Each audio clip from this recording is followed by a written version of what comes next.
আসসালামু আলাইকুম রাহমাতুল্লাহ। সম্মানিত ভাই ও বোনেরা, আজকে আবারও একটা নতুন ভিডিও নিয়ে তোমাদের সামনে হাজির হলাম। আজকের ভিডিওটি হচ্ছে আয়নার সামনে দাঁড়িয়ে আমরা কোন দোয়াটি পাঠ করলে আমাদের চেহারার উজ্জ্বলতা বৃদ্ধি পাবে, এছাড়াও আমাদের তারুণ্য ও বয়স ধরে রাখতেও সাহায্য করবে ইনশাআল্লাহ। সম্মানিত ভাই ও বোনেরা, এই ভিডিওটি সবাই শেষ পর্যন্ত দেখবেন এবং যারা এখনও আমার চ্যানেলটিকে সাবস্ক্রাইব করেননি অবশ্যই সাবস্ক্রাইব করে লাইক করে পাশে থাকবেন। সম্মানিত ভাই ও বোনেরা, আমরা সকলেই কম বেশি আয়নার সামনে দাঁড়িয়ে থাকি এবং নিজেকে দেখি। তো এই আয়নার সামনে দাঁড়িয়ে আমরা নিজেকে কিভাবে সুন্দর আকর্ষণীয় করতে পারবো সেই সম্পর্কে কিন্তু আমাদের রাসূল পাক সাল্লাল্লাহু আলাইহি ওয়াসাল্লাম তিনি একটি হাদিস বর্ণনা করেছেন, যে হাদিসটি আমাদের সকলের জন্য খুবই গুরুত্বপূর্ণ এবং এই হাদিসটি যদি আমরা মানতে পারি ইনশাআল্লাহ আল্লাহ পাকের অশেষ রহমতে আমরা আমাদের নিজেদেরকে সুন্দর ও আকর্ষণীয় করতে পারবো ইনশাআল্লাহ। প্রিয় ভাই ও বোনেরা, দোয়াটি খুবই সোজা এবং ছোট্ট একটি দোয়া। এই ছোট্ট একটি দোয়ার মাধ্যমে কিন্তু আমরা নিজেকে চেহারাকে উজ্জ্বল ও আকর্ষণীয় করতে পারি।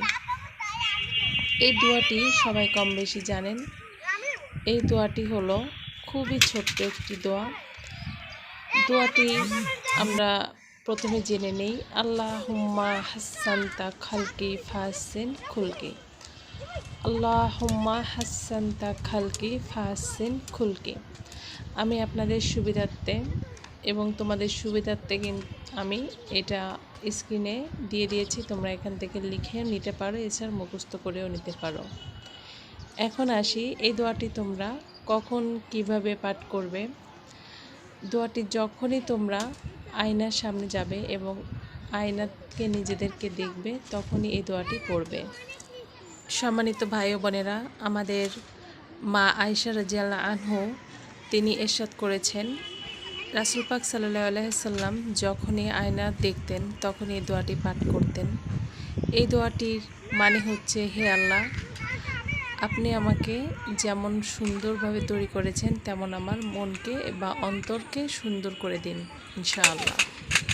ভাই ও বোনেরা, এই দোয়াটি যদি আপনারা নিয়মিত পাঠ করতে পারেন আয়নার সামনে দাঁড়িয়ে, ইনশাআল্লাহ আল্লাহ পাক আপনাদের চেহারাটাকে উজ্জ্বল করে দিবেন। ন্যাচারালি আপনারা সুন্দর আকর্ষণীয় হয়ে উঠবেন। রাসূল পাক কিন্তু খুবই গুরুত্বের সাথে এই দোয়াটি পড়তেন এবং তিনি কিন্তু সৌন্দর্যে তার কোনো ঘাটতি ছিলেন না, তারপরেও তিনি আল্লাহর কাছে এই দোয়াটি পাঠ করতেন। তাহলে বুঝতে পারছেন আমরা সাধারণ মানুষ হয়ে এই দোয়াটি আমাদের জন্য কতটা উপকারী। প্রিয় ভাই ও বোনেরা, এই দোয়াটি অবশ্যই তোমরা পাঠ করবে এবং দেখবে যে তোমরা ন্যাচারালি সুন্দর হয়ে উঠছো।